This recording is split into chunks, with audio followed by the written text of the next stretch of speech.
इतने धोखे मिले हैं ये दिल तुझको कि अब तो अकेला रहना सीख जा। लेकिन मजे की बात तो ये है कि इंसान को इतने धोखे मिलने के बाद भी वो नए नए दोस्त, वो नए नए लोगों से वो हर रोज नए रिश्ते बनाता है, ये पता होते हुए कि पिछली बार उस रिश्ते का अंजाम क्या हुआ था। तो कहीं ना कहीं हमारे मन को ये बात पूरी तरह से समझ में नहीं आई है कि अकेले रहना क्या होता है, अकेले रहना कैसे सीखें। विज्ञान के विकास की वजह से जहां हमें नाना प्रकार की सुख सुविधाएं हासिल हुई हैं, वहीं दूसरी तरफ अगर आंखें खोलकर देखें तो विज्ञान ने हमारा एकांत हमसे छीन लिया है। इतने मनोरंजन पैदा कर दिए गए हैं कि इंसान खुद के साथ वक्त बिताना भूल ही गया है। जब भी उसको खाली वक्त मिलता है वो या तो अपना मोबाइल चलाने लगता है या किसी से बातों में लग जाता है। और इसी वजह से इंसान अपने साथ रहने की कला भूल चुका है। अपने साथ, अपने अकेलेपन, अपने एकांत का आनंद कैसे ले, उसके साथ कैसे बने रहे, निरंतर उसका क्या फायदा होता है। आज हम इन सभी बातों पर एक बौद्ध कहानी सुनाने वाले हैं। इस कहानी में आपको ये तो पता चलेगा ही कि अकेले खुश कैसे रहे, साथ ही आपको ये भी पता चलेगा कि अकेले रहने के और क्या क्या परिणाम होते हैं। इससे पहले कि आप इस कहानी में खो जाएं, इस चैनल को सब्सक्राइब जरूर कर लें। तो चलिए कहानी शुरू करते हैं। सेठ धर्मानंद दिल का बहुत ही संवेदनशील व्यक्ति था। उसके पास किसी भी सुख सुविधा की कोई कमी नहीं थी। इतना धन उसने अर्जित कर लिया था कि उसकी 7 पुश्तें बैठकर खा सकती थी। लेकिन उसे अपनी धन संपत्ति पर कोई भी अहंकार नहीं था। वो किसी को अपने से छोटा नहीं समझता था। ये उसका एक बहुत ही मुख्य गुण था और इसी वजह से उसके अंदर बहुत ही करुणा भरी हुई थी। और जब भी कोई आदमी उससे कोई मदद मांगता तो वो हरगिज ना नहीं कह पाता था। अगर वो कहना भी चाहता तो वो भी करुणावश वो उसकी मदद कर दिया करता था। अब लोगों को धीरे धीरे सेठ धर्मानंद की ये संवेदनशीलता और ये करुणा पता चलती गई और लोगों ने इसका फायदा उठाना शुरू कर दिया। अब लोग जानबूझकर सेठ धर्मानंद के आगे दुखी होने का दिखावा करते, एक अभिनय करते और सेठ धर्मानंद उनकी बातों को सच समझकर उनकी सहायता करता रहा। लेकिन उसके मन को फिर भी तसल्ली थी कि वो जरूरतमंदों की मदद कर रहा है।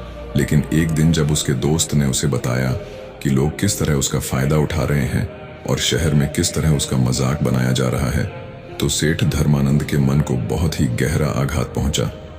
वैसे तो सेठ धर्मानंद के बहुत से मित्र बन चुके थे, लेकिन उनमें से कौन से मित्र सच्चे हैं और कौन कौन लोग मित्र होने का दिखावा कर रहे हैं, ये सेठ धर्मानंद के लिए जान पाना बहुत ही मुश्किल हो गया था। वो अक्सर लोगों की भीड़ दबादम से घिरा रहता था। जब उसको अपने मित्रों और दूसरे लोगों की धोखाधड़ी का पता चला तो सेठ धर्मानंद ने निश्चय किया कि आज के बाद वो अकेला ही रहेगा। वो किसी से ज्यादा दोस्ती नहीं रखेगा और ज्यादातर समय अपने साथ ही बिताया करेगा। और इसीलिए अब बाहर के लोग सेठ की हवेली के दरवाजे के बाहर से ही लौटा दिए जाते थे। सेठ के दरबार किसी को भी सेठ के पास जाने की अनुमति नहीं देते थे। लेकिन कुछ समय अकेले रहने के बाद सेठ धर्मानंद का मन ऊबने लगा। अब उसे किसी महफिल की जरूरत थी। उसे अपने वो दोस्त याद आने लगे जिनके साथ बैठकर वो जीवन के मजे किया करता था। लेकिन तभी उसे ये भी याद आ जाता कि किस तरह उसके दोस्तों ने उसे बेवकूफ बनाया और करुणा का अभिनय करके उसका कितना सारा धन उसे ले लिया। इसीलिए वो चाहकर भी ऐसे दोस्तों की संगत नहीं चाहता था। लेकिन अब उसका मन अकेले में उगने लगा था। इसीलिए उसने अपने दोस्तों से संपर्क न करके एक सत्संग में जाना शुरू कर दिया। उस सत्संग में ज्ञान की बातें हुआ करती थीं, ज्ञान के उपदेश हुआ करते थे और दूसरों के विचार भी सुने जाते थे। सेठ धर्मानंद को वहां जाकर बहुत अच्छा लगा। उसे बहुत आनंद मिला और वो रोज नित्य रूप से उस सत्संग में जाने लगा और ज्ञान के उपदेश सुनने लगा। सत्संग में अक्सर सेठ धर्मानंद अच्छे अच्छे वक्तव्य पेश करके अपने ज्ञान को भी जाहिर करता था और यह बात किसी से छुपी हुई नहीं थी। तर्क वितर्क में सेठ धर्मानंद का कोई सानी नहीं है, लेकिन फिर भी सेठ धर्मानंद के मन में कोई भी आनंद की झलक नहीं थी। इतना ज्ञान होने के बाद भी वो अपने अंतर ज्ञान से एकदम अलग था। इतना बाहरी ज्ञान होने के बाद भी वो अपने अंतर ज्ञान से एकदम अछूता था और इसी वजह से उसके जीवन में आनंद की कोई झलक नहीं थी। अक्सर सत्संग के उपदेशों में ध्यान पर चर्चा हुआ करती थी। इस पर सेठ धर्मानंद वक्तव्य तो बहुत पेश करते थे, लेकिन उन्होंने ध्यान की तरफ अपना पहला कदम भी नहीं उठाया था। आपको चाहे सेब की सारी खूबी पता हो, सेब दिखने में ऐसा होता है, सेब का स्वाद वैसा होता है, सेब से ये फायदे होते हैं, लेकिन जब तक आप सेब को खाएंगे नहीं तब तक आपको उसका स्वाद नहीं पता चलेगा। यही बात सेठ धर्मानंद पर भी लागू होती थी। वैसे तो उन्हें पूरा ज्ञान था, लेकिन उन्होंने ध्यान का रस, एकांत का रस, अकेलेपन का रस अभी तक चखा ही नहीं था। एक दिन उस सत्संग में एक बौद्ध भिक्षु आ पहुंचे। दूर दूर तक उनकी ख्याति थी, उनके ज्ञान के बारे में प्रदेश भर में चर्चाएं होती थीं। तो आज धर्मानंद को एक मौका मिल गया था कि वो अपने तर्क वितर्क से उस बौद्ध भिक्षु को पछाड़ने देगा और उसके बाद समाज में उसकी और भी इज्जत बढ़ जाएगी। लोग उसको और भी बड़ा ज्ञानी समझने लगेंगे, और यही सोचकर वो खुश हो रहा था। तभी वहां पर बौद्ध भिक्षु आ पहुंचा। बौद्ध भिक्षु शांत भाव से चलता हुआ अपने आसन पर जाकर बैठ गया। सेठ धर्मानंद सभी के तर्कों को काटकर अपना तर्क सबसे ऊपर रखते गए। उन्होंने सोचा कि एक बार ये बौद्ध भिक्षु तर्क वितर्क पर उतर आए, फिर देखो मैं इनके तर्कों को कैसे काटता हूं। वितर्क होते रहे और उस बौद्ध भिक्षु ने कुछ नहीं बोला। वो बस शांत भाव से मुस्कुरा रहा था। आखिर में जब सत्संग खत्म हुआ तो सेठ धर्मानंद से रहा नहीं गया, और आखिर में उन्होंने बौद्ध भिक्षु से पूछ ही लिया कि मैंने आपके ज्ञान की चर्चा बहुत सुनी है, लेकिन आप तो सभा में कुछ बोले ही नहीं, आप तो एकदम मौन बैठे रहे। ये सुनकर बौद्ध भिक्षु ने मुस्कुराते हुए कहा कि आखिर में सारे ज्ञान को भूल जाना होता है। मेरे को आपके तर्क वितर्क पे कोई विवाद नहीं है। मैं तो बस अपनी अकेलेपन का आनंद ले रहा था, अपने एकांत के रस में डूबा हुआ था। ऐसा नहीं है कि मैं तुम लोगों को सुन नहीं रहा था, मैं तुमको परिपूर्ण रूप से सुन रहा था, लेकिन मेरे मन में आपके प्रति कोई प्रतिरोध नहीं था। मैं जानता हूं कि शुरुआत में आदमी ज्ञान इकट्ठा करता है, लेकिन अगर वो ध्यानी होने की भूल में पड़ी DDH जाएगा, अगर वो ये सोचेगा कि मैं तो ध्यानी हो चुका हूं, तो वो सबसे बड़ा अज्ञानी ही रह जाएगा। सबसे बड़ा ज्ञान है अपने ध्यान को गिरा देना, अपने आप को ये एहसास कराना कि मैं अज्ञानी हूं, और इस कारण आपका अहंकार, आपका घमंड, आपका मैं टूटता चला जाता है और आपका सीखा हुआ ज्ञान आपके अनुभव के तौर पर उतरने लगता है। लेकिन अक्सर लोग सुने सुनाए ज्ञान को, किताबी ज्ञान को ही असल सत्य माना बैठते हैं, और यही वो सबसे बड़ी भूल कर देते हैं। और इसी वजह से वो अपने एकांत में कभी उतर ही नहीं पाते, क्योंकि वो लोग बेवकूफों की तरह हमेशा अपने ज्ञान का प्रचार करते रहेंगे। जब यह बात सेठ धर्मानंद ने सुनी तो इस बात ने सीधा उसके दिल पर चोट की, क्योंकि ये बात सेठ धर्मानंद पर बिल्कुल सर तरीके से लागू होती थी। सेठ धर्मानंद ने बौद्ध भिक्षु से पूछा कि सारा ज्ञान हासिल करने के बाद एक इंसान को कौन सा रास्ता अपनाना चाहिए। यह सुनकर बौद्ध भिक्षु कहता है कि असली ज्ञानी की पहचान यही है कि वो अपने ध्यान से उस एकांत तक पहुंच गया है। उसके मन के सारे द्वंद्व खत्म हो गए हैं।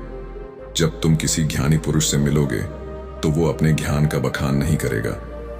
उनका एकांत, उनकी चुप्पी ही तुम्हें उस ज्ञान का संदेश पहुंचा देगी। जरा सोचो कि इतना ज्ञान होने का क्या फायदा, जब आप अपने साथ ही रहना नहीं सीखे, अपने अकेलेपन और अपने एकांत का आनंद लेना ही नहीं सीखे, तो क्या फायदा। इतना ज्ञान इकट्ठा करके जरा दिमाग लगाइए और सोचिए।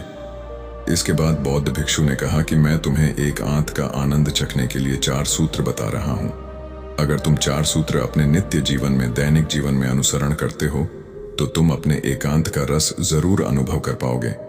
और अगर एक बार तुमने अपने एकांत का अनुभव कर लिया, उसका रस रख लिया, तो फिर तुम्हें अपने मन को खुश करने के लिए किसी मनोरंजन की, किसी वस्तु की या किसी आदमी की कोई आवश्यकता नहीं होगी। वो रस, वो आनंद परमानंद बन जाएगा। वो हमेशा आपके साथ चलेगा, क्योंकि वो किसी चीज से बंधा हुआ नहीं है। सबसे पहला सूत्र है कि अपने अंदर ये उत्सुकता बनाओ कि खुद को जानना क्यों जरूरी है। अक्सर हम सब ने सुना होगा कि खुद को जानना है, खुद को जानना ही सबसे जरूरी है। अगर आप इस सवाल को अपने मन के अंदर बिठा लेते हैं तो स्वाभाविक रूप से आप खुद को जानने के लिए प्रेरित होंगे। लेकिन अगर आप यही नहीं जानते कि खुद को जानना क्यों जरूरी है, तो आप खुद को जानने की कोशिश क्यों करेंगे। इसीलिए पहले समझो कि खुद को जानना क्यों जरूरी है। ये इसीलिए जरूरी है कि हम अपने आप को जानते ही नहीं हैं। हमने किसी बात पर कोई प्रतिक्रिया दी और कुछ देर बाद उसी प्रतिक्रिया को लेकर हमें पछतावा होने लगा कि मुझे ऐसी प्रतिक्रिया नहीं देनी चाहिए थी, मुझे उनसे कुछ अलग तरीके का व्यवहार करना चाहिए था। आप करना कुछ चाहते हैं, वो करवा कुछ देता है। आप तो गाली नहीं देना चाहते थे, लेकिन लड़ाई हुई और आपने चांटा तक मार दिया। आप नहीं करना चाहते थे, लेकिन आपसे हो गया, तो ये कौन है करवाने वाला? ये सारे सवाल जवाब के मन में उठने लगते हैं, तो आपके अंदर ये उत्सुकता जागती है कि खुद को जानना जरूरी क्यों है। दूसरा सूत्र है कि नाना प्रकार के मनोरंजनों से, सुख सुविधाओं से अपना मन अलग करके उसे ध्यान के लिए प्रेरित करें। जब आप पहला सूत्र समझ लेते हैं कि खुद को जानना क्यों जरूरी है, उसके बाद दूसरा सूत्र, हमारा मन अक्सर नाना प्रकार की सुख सुविधाओं से, नाना प्रकार के मनोरंजनों से घिरा रहता है। अत्यधिक मनोरंजन मन को उबाने लगता है। जब आप बहुत देर तक अपना मोबाइल चलाते हैं तो कुछ देर बाद उससे ही ऊब होने लगती है। वही हमें परेशान करने लगता है। इसीलिए वही मनोरंजन हमारे लिए ऊब का कारण हो जाता है। विज्ञान ने जहां नए नए आविष्कारों के जरिए, उन्हीं आविष्कारों ने इंसान से उसका एकांत छीन लिया है। और इसका सबसे बड़ा उदाहरण है मोबाइल। हम एक दिन भी अपने मोबाइल से दूर नहीं रह सकते। जरा एक प्रयोग करके देखना, एक दिन के लिए अपना मोबाइल स्विच ऑफ करके कहीं दूर रख देना और उसके पास आपको जाना तक नहीं है। आप उस एक दिन में परेशान हो जाएंगे। आपको समझ ही नहीं आएगा कि आप क्या करें, आप अपना समय कैसे व्यतीत करें, कैसे बिताएं।